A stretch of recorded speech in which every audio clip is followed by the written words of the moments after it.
Doc, thank you for joining us. Since we are more than 6 feet away, I think we can take the masks off. We'll put them back on at the end. Thank you for wearing a mask.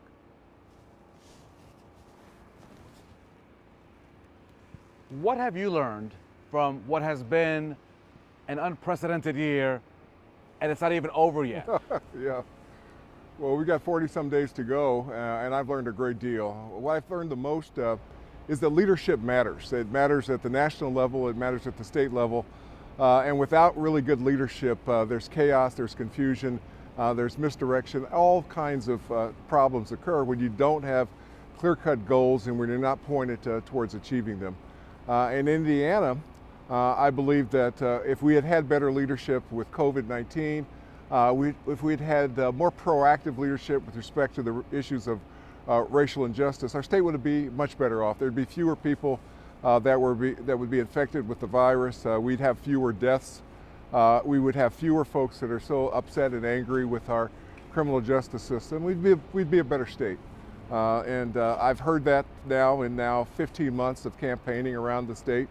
And I know that we are going to make some changes when the voters give me the opportunity to take office in January, changes that are going to help in all dimensions with respect to leadership. Can you be more specific on that leadership? Because I want more details. The governor, the current incumbent, has held a number of news conferences since COVID-19 with the state's health commissioner, a job that you held many years ago. There was a call to wear masks. There have been some things that maybe at the national level were not embraced, that were embraced in Indiana. So can you be more specific when you say lack of leadership? What are you talking about? What I'm talking about is doing the right thing at the right time. That's leadership. We could have been far more proactive, for instance, in acquiring personal protective equipment for all of our institutions and local governmental agencies throughout the state. Our nursing homes, our hospitals. Other states went out in the marketplace very early on and gathered it and made it available. Now, equipment that cost $1 6 months ago is $6 to $10 today. That's the markup as a result of the supply and demand. We didn't do that. We could have put our social distancing policy, our hand washing policy, and our mask policy out sooner, and we could have enforced it. Today even, Raphael, we don't have a mask mandate, we have a mask suggestion because there's no teeth behind it.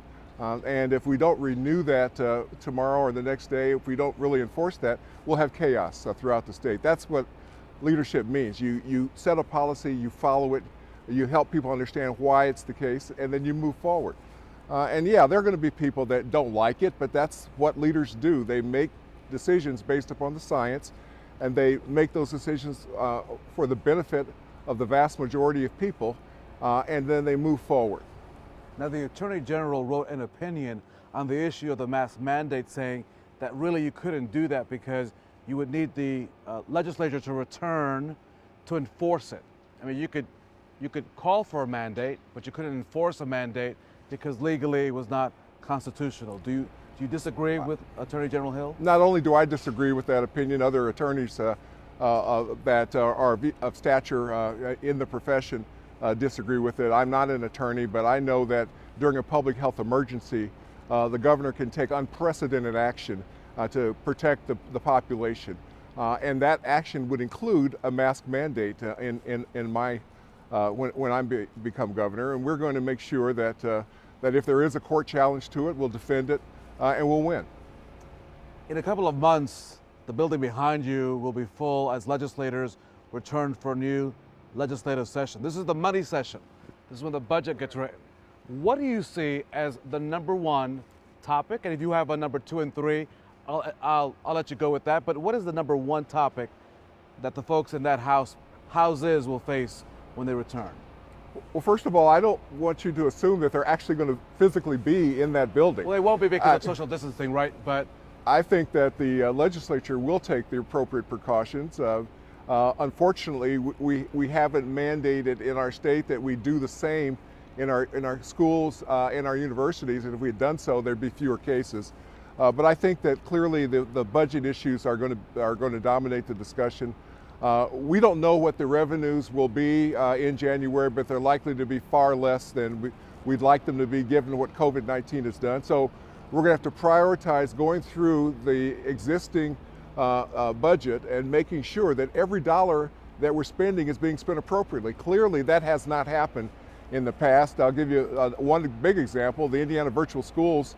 No one was watching. They wasted $70 million of our taxpayers' hard-earned money, and everybody's blaming everyone else. Those are the kinds of things that we will not do in a Myers-Lawson administration. So we're going to comb through, we're going to find things that we don't need to spend money on today, or we can push the pause button and wait so that we can go to the priorities. And the priorities are, of course, K through 12 education. Our teachers absolutely, positively must get more resources. We have to let them do their jobs and not waste a lot of money on statewide testing programs that are ineffective.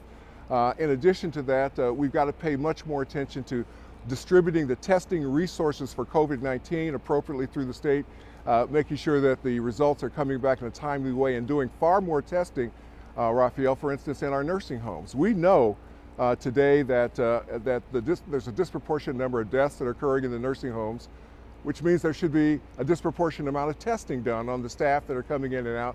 That information should be made easily available to the public. We called for that many months ago. It's just now coming online. The same thing should happen in our prisons and our jails, so that the family members of those who are incarcerated understand what's going on there and the precautions that are being taken. There are a lot of things that our legislature is going to have to pay attention to this coming session related to our budget. We're just going to have to be far more efficient than ever before and challenge some of the old assumptions as to where the money should go. If the legislature were to limit, let's say you did get hired by the people of Indiana, if the legislature were to limit the authority of the governor in executive orders, there's been some concerns on that issue. Would you be open to that? Well, it would depend on the specifics of what the limitations are, and there are going to be some folks that I'm sure, if I'm elected to this outstanding job of becoming the next governor, there are going to be some folks that are unhappy and they're going to try to stop me from doing the things that are right.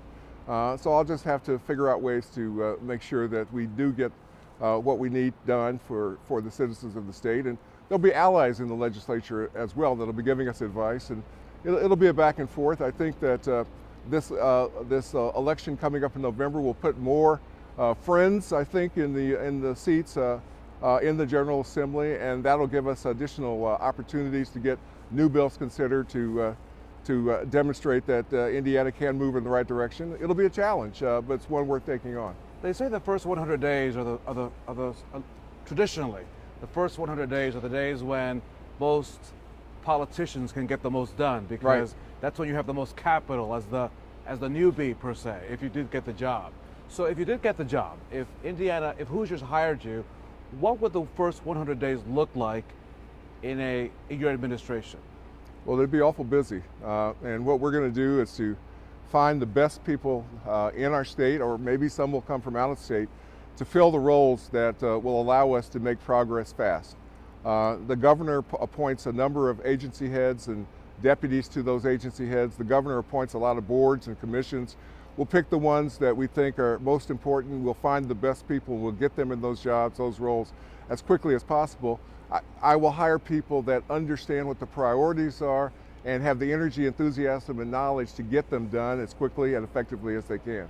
I'm curious, would you keep any Republicans on deck, or would it all be just Democrats insofar as agency heads? It'd be highly likely that we'll have a mixture of both Republicans and Democrats. Please remember, when I was state health commissioner, I was a Democrat and I was hired by a Republican. And that's why I asked the question. If you would keep, for example, Dr. Box, who by many accounts has done a yeoman's job of leading that department. But I'm not putting you in a corner. I'm just asking if you would keep any Republicans or any people hired by the Republican administration. Well, the number one qualification is that, do you have the talent to do the job, and do you want to do the job? Is it in your blood to do the job? And I will talk to all of the folks that are interested in staying on and make that determination. And I assume that there will be a number of folks that clearly want to stay and want to keep doing the work. And if there are good reasons to keep them, that's what we'll do. Why are you the best person then for Hoosiers to say, let's give this guy a shot? Well, I'm a third generation Hoosier. I've had 30 years plus of leadership in the for-profit sector, the not-for-profit sector, in public service. I've been involved with a number of companies. I've been involved with small and large entities, and I feel as if I understand how the state should work. I've talked to people around the state. I know what they want. They want opportunity. They want fairness. They want to pursue what we are all supposed to pursue, life, liberty, and happiness. And I believe that I'm in the best position to say, hey, look, it's time for us to create a new playbook for the state of Indiana. You know, if you're the coach of a team and the team's not doing well, the owners of the team, in this case the voters, need to replace the coach and get a new playbook, and that's what I'm proposing. A new coach, a new assistant coach, and a new playbook for Indiana, because we're not where we need to be in the standings as a state. We've got to improve. We need to do it quickly, and so I'm throwing my hat in the ring. I've got 40 some days to go. I've been doing this now for about 15 months. I believe that Indiana is ready for change, and I believe I offer the best opportunity for that change to come efficiently and for it to go in the right direction. Dr. Myers, best of luck to you, sir. Thank you. Pretty much every day is going to be a 12-hour day from now on, and I'm glad that we had this opportunity. Thank you, sir.